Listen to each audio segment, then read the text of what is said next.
Well, how serendipitous. I thought I would come outside and make a video response to the Bible thumping wingnut on his tagged question about what I would do if I had an hour or so to sit down with Jesus Christ. That's right, the actual Jesus Christ. He's tagged about 7 people, I believe, 4 theists and a couple of atheists, myself included.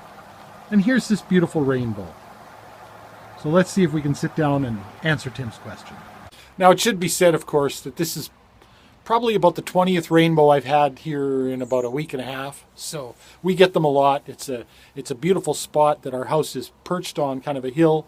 And we've had a fair bit of rain lately, and we get a lot of these rainbows, especially these, like this one here is a single, but we quite often get double rainbows. And this one just keeps getting more and more intense. I mean, check that out. That's a beauty. That is a beauty. All right, back to work. So the Bible Thumping Wingnut had made a video where he had requested, I think he tagged 7 of us to answer the question as to what we would do if Jesus Christ were in front of us for, say, an hour or so. And I've thought about this quite a bit. Now, as per Tim's request, I have not looked at any of the comments in the comments section of his original tag video, so this will be just my reaction sort of off the cuff. And initially when I started thinking of this question, I think I was coming up with what I would consider to be your sort of typical atheist answers. In other words, the questions that I would have for Jesus would be things like, why did you set things up the way that you did? Why did you make us rely on the word of fallible human beings to pass on the message for several thousand years? What about this manuscript, with its potential issues? What about the smell of burning animal flesh and those sorts of questions? But then I came to realize if Jesus Christ were really standing in front of me, I think the rush of suddenly, comprehending the gravity of the fact that, I'm now a believer, would change the discussion that I would want to have with Jesus Christ. And then I moved to a place where I started thinking about a wonderful philosophical conversation I've had with a good friend this weekend. Was bordering on 4 hours long, and it was just fantastic. And I chat with this fellow quite often.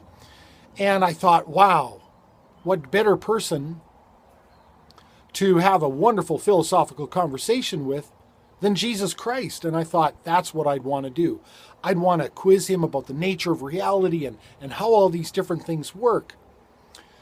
And then I started to realize that, of course, for me, the real benefit of a deep philosophical conversation is the give and take.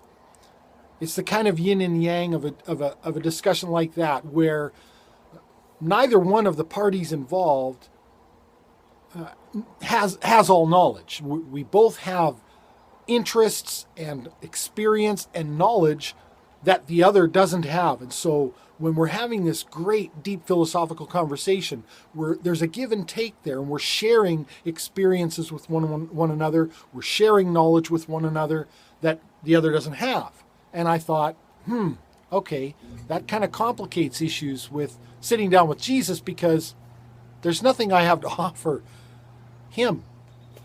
It's a very one-sided conversation, if you're going to call it a conversation. So I guess it would just be me sort of asking questions. And then I realized that not only is there nothing that I could share with Jesus that he doesn't already know, but I can't even share with him feelings, beliefs, deep-seated fears that I have, because he already knows that too. And then I started feeling uncomfortable with the knowledge that there's nothing I could share with him that he doesn't already know, including my deepest, innermost feelings and thoughts and fears.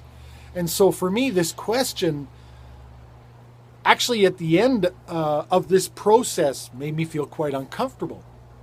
Because I think we all, and probably even a lot of theists to a degree, unless they really think deeply about it, I think we all have this illusion of some sort of privacy within our deepest, innermost thoughts. And in a situation like that, those vanish, and you feel very, very bare and very, very naked. So I then debated on how to actually answer this question and what I would say in response to Tim. And I thought, the only thing to do is to be completely honest and let you know this progression that I took as I was trying to answer this question. So at the end of the day, I'm not sure what I would do if Jesus Christ were here for an hour. I think I would still opt for the deep philosophical question session, I guess is what it would be, because it wouldn't really be a conversation. But I would definitely want to take the opportunity to ask those questions about the nature of reality from the one individual who has all the answers. And then I guess we would have to get to where I'm spending the night after that. Thanks everyone for watching.